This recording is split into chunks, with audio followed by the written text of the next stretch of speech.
آج کم از کم انہوں نے مانا تو صحیح نا کہ چینی جو ہے 112 روپے کلو ہو گئی ہے. آج انہوں نے کم از کم یہ تو مانا نا کہ جو انڈے ایک درجن آپ کو پہلے 80-90 روپے کے ملتے تھے آج 180 روپے کے ملتے ہیں. آج کم از کم انہوں نے یہ مانا تو صحیح کہ گھی جو ہے 350 روپے کلو سے زیادہ ہو گیا ہوا ہے. انہوں نے کم از کم یہ تو مانا کہ 700 روپے سے زیادہ 10 کلو کے آٹے کا تھیلا ہو گیا ہوا. چلیں تو کچھ آغاز تو کیا اور ساتھ ہی 53 روپیز پر کیجی جو گھی ہے وہ بڑھ گیا. میں بالکل یوٹیلیٹی سٹورز پہ بالکل میں اب آپ سے جو بنیادی بات کرنا چاہ رہا تھا نا بینش، بات یہ ہے کہ اگر ہم اس چیز کو ٹھیک کرنا چاہتے ہیں نا تو ہم نے اپنی پالیسی کی ڈائریکشن ٹھیک کرنی پڑے گی. ہم نے جو پچھلے 3 سال کے اندر یہ روایت رکھی ہے کہ جہاں پہ ہمارے کسی اے ٹی ایم کے بارے میں بات آئی تو ہم نے A T M Nawaz policy بنا لی.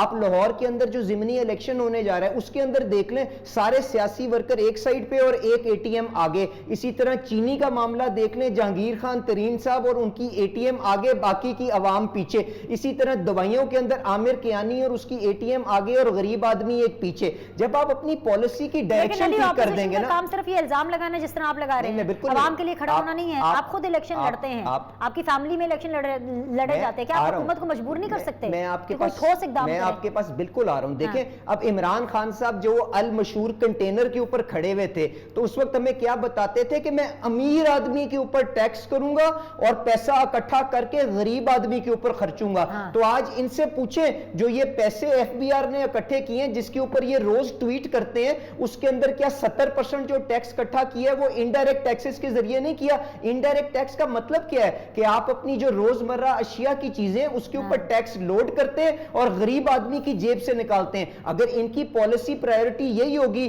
اور پراپرٹی والے شوگر والے سارے اسی طرح آزاد پھریں گے تو غریب آدمی کا یہی حال ہوگا نا جو آپ کے سامنے آ رہا ہے. اس کے بعد ماشاءاللہ عقل مند اتنے ہیں کہ ان خساروں کو جو انہوں نے ریکارڈ پہ پہنچا دی ہیں اور کیونکہ ٹیکس اکٹھا نہیں کر سکے اس کو پورا کرنے کا انہوں نے طریقہ کیا ایجاد کیا ہے؟ پیٹرول کے اوپر ٹیکس لگا دو، بجلی کے اوپر ٹیکس لگا دو. کیا کر رہی ہے علی؟ اپوزیشن کیا کر رہی ہے؟ یہ لیکچر آپ بہت اچھا دے رہے ہیں. آپ لوگ کیا کریں؟ آپ صرف اقتدار کے مزے لینا چاہتے ہیں کہ آپ حکومت میں آئیں گے، آپ کرسی پر بیٹھیں گے تبھی آپ کچھ کریں گے. مہنگائی ہو رہی ہے تو کچھ کریں. پہلے تو ہمیں آپ کو سمجھانا جو یہ تھا وہ یہ تھا کہ اے ٹی ایم نواز پالیسیوں کی وجہ سے یہ غریب آدمی کی جیب سے پیسے نکل رہے ہیں. اب ہماری پارٹی مہنگائی سمجھانے کی ضرورت نہیں ہے. بالکل ٹھیک ہے. آپ مجھے بتائیں ہم نے کس میدان کے اندر ان کو وہاں پہ ہرانے کی کوشش یا ان کے خلاف ایجیٹیٹ کرنے کی کوشش نہیں کی؟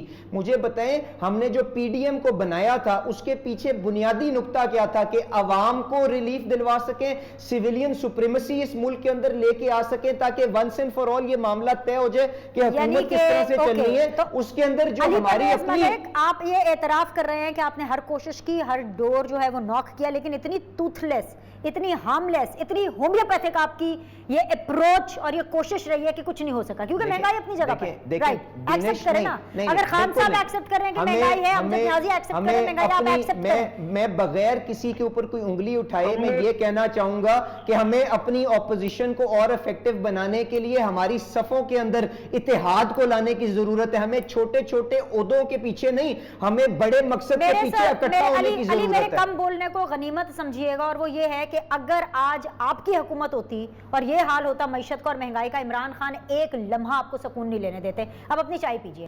دیکھیں ہم کتنے پیسوں کی بات کریں؟ 800 ارب روپے کی، 815 ارب روپے ٹوٹل، 821 جس میں سے 6 ارب روپے جمع ہو گئے اور باقی نہیں ہوئے. بات اس طرح سے ہے بینش کہ اگر آپ اس ریاست کے اداروں کو اپنی من مانی کے لیے استعمال کریں گے، اپنے سیاسی مخالفین کو ٹارگٹ کرنے کے لیے استعمال کریں گے، تو اس کے بعد جن افسروں کو آپ آگے لے کے آئیں گے وہ بھی تو اپنی من مانی کریں گے نا. تو مجھے بتائیں اس میں آپ پریشان کیا ہوتی ہیں؟ کیا آپ نے یہی چیز اس ملک کے باقی کے اداروں کے اندر نہیں دیکھی کہ ڈی جی ایف آئی اے نے کہا کہ جی مجھے وزیر اعظم بلا کے کہتا ہے جاؤ میاں نواز شریف کے خلاف مقدمے بناؤ. جب اس نے مقدمے نہیں بنائے تو اس کی ذاتی فیکٹریوں کے پیچھے انہوں نے چھاپے مارے نا. اس کے بعد اس کو کرسی سے بھی انہوں نے اٹھا کے باہر پھینکا نا. تو اس کے بعد مجھے بتائیں اگر نیب اپنی منمانی کر رہا ہے کیونکہ وہ ان کے لیے ان کے سیاسی مخالفین کو ٹارگٹ کرتا ہے، ان کو پولیٹیکلی وکٹمائز کرتا ہے، تو آپ پریشان کیوں ہوتی ہیں؟ بالکل ٹھیک کہا میرے بھائی نے، 800 ارب روپے یوں ہی کسی اکاؤنٹ اکاؤنٹ میں پڑے شڑے ہوں گے, جب ملیں گے تو یہ وہاں پہ حکومت کے خزانے کے اندر جمع کرا دیں گے. اتنی دیر آپ ذرا یہ بھی تو حساب لگا لیں کہ جس بینک میں جس اکاؤنٹ میں پڑے ہوں گے اس کے اوپر انٹرسٹ کتنا اکرو ہو رہا ہوگا, اس کے اگینسٹ جو حکومت پیسے بینک سے بورو کر کے استعمال کر رہی ہوگی اس کا خرچہ جو ایک عام آدمی نے بھرنا ہوگا, اس کی ذمہ داری کون ہے؟ تو گزارش یہ ہے کہ جب تک ہم اس ملک کے اداروں کو مضبوط نہیں کریں گے, یہاں پہ اچھی گورننس لے کے نہیں آئیں گے, تو ان جیسے جو عقل مند حکمران ہیں آگے آ کے اسی طرح ہمارے ریاست کے اداروں کو کمزور کریں گے. کبھی اے این ایف سے رانا ثناء اللہ کے اوپر ہیروئن ڈال دو, کبھی بشیر ملک سے میاں نواز شریف پہ مقدمے بنوا لو, کبھی نیب سے صاف پانی کا مقدمہ بنوا لو, گندے نالے کا مقدمہ بنوا لو, یہ تو روایت چلتی رہے گی.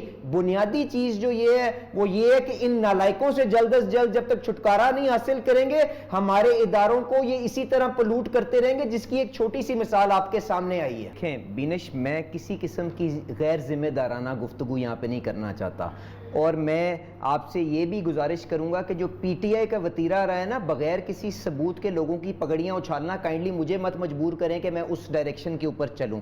گزارش اس طرح سے ہے کہ ہم سب کلمہ پڑھنے والے جو مسلمان ہیں ان کے لیے حضور کی حرمت, ان کی ناموس سے بڑھ کر کوئی چیز نہیں, اور اس کے لیے ہم بڑی سے بڑی قربانی دینے سے بھی دریغ کوئی مسلمان نہیں کرے گا.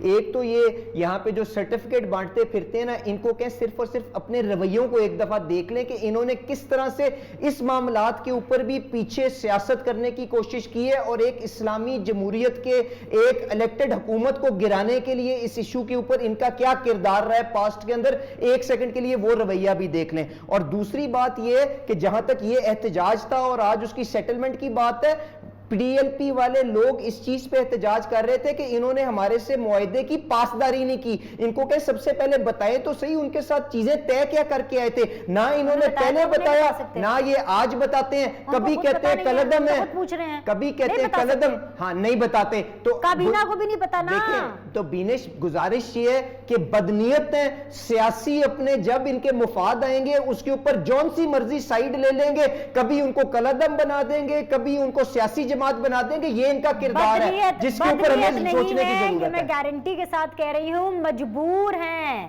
وہ مجبور ہیں کہ معاہدہ کیا ہے, اینڈ آئی ڈاؤٹ کہ وزیر اعظم کو بھی نہیں پتا کہ کیا معاہدہ. اچھا مجھے بتائیں کہ مجبوری پنجاب کے ڈاکوؤں کو اپنے سر کا تاج بنانے کے اندر کیا مجبوری تھی؟ اس کے بعد مجھے بتائیں کہ انہوں نے جس جگہ کے اوپر ان کی سیاسی ضرورت آڑے آئی ہے انہوں نے کہاں پہ اپنے اصولوں کو نہیں قربان کیا. لوٹے نہیں لوں گا, وہاں پہ وہ دوپٹے پنوا کے پاکستان تحریک انصاف کے انہوں نے کس کو اپنی عزت دینا, آپ لوگ تو ووٹ کو عزت دیتے ہیں نا, عزت دے. کیا اپنا جھنڈا, پی ٹی آئی کا جھنڈا نہیں, وہ جو دوپٹہ نما پتلا ہوتا ہے, جھنڈا تو بڑا ہوتا ہے نا. اچھا چلیں جو بھی ہوتا ہے, بات یہ ہے کہ بنیادی نقطہ یہ ہے کہ جہاں پہ عمران خان صاحب کو اپنے اقتدار کو طول دینے کے لیے کوئی بھی سیاسی کمپرومائز کرنا پڑے گا وہ کریں گے, چاہے وہ ٹی ایل پی ہو, چاہے وہ کاف لیگ ہو, چاہے وہ آزاد ہو, چاہے وہ باپ پارٹی ہو, یہ سب کام کریں گے کیونکہ ان کو پتہ ہے کہ ایک دفعہ تو یہ سلیکٹ ہو گئے نوکری کے لیے, آئندہ ان کی کارکردگی پہ یہ سلیکٹ بھی نہیں ہوں گے, اور عوام تو ان کو ویسے ہی ریجیکٹ کر دے گی جس طرح سے NA 133 کے اندر ان کے کاغذات ریجیکٹ ہوئے.